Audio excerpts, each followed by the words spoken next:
بسم الله الرحمن الرحيم ولا تهنوا في ابتغاء القوم إن تكونوا تألمون فإنهم يألمون كما تألمون وترجون من الله ما لا يرجون وكان الله عليما حكيما إنا أنزلنا إليك الكتاب بالحق لتحكم بين الناس بما أراك الله ولا تكن للخائنين خصيما واستغفر الله إن الله كان غفورا رحيما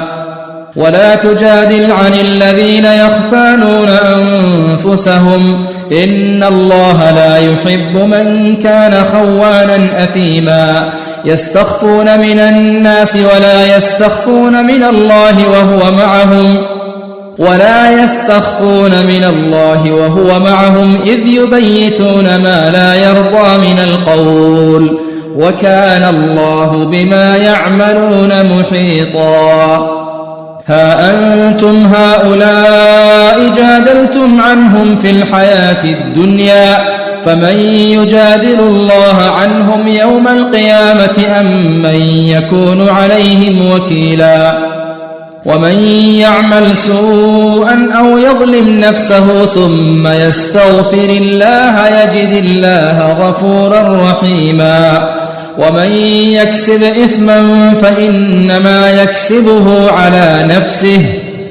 وكان الله عليما حكيما ومن يكسب خطيئة أو إثما ثم يرم به بريئا فقد احتمل بهتانا وإثما مبينا ولولا فضل الله عليك ورحمته لهمت طائفة منهم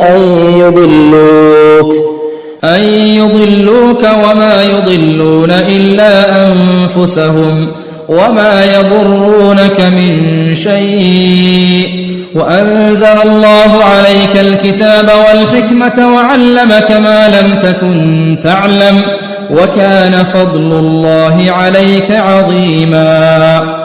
لا خير في كثير من نجواهم إلا من أمر بصدقة أو معروف أو إصلاح بين الناس ومن يفعل ذلك ابتغاء مرضات الله فسوف نؤتيه أجرا عظيما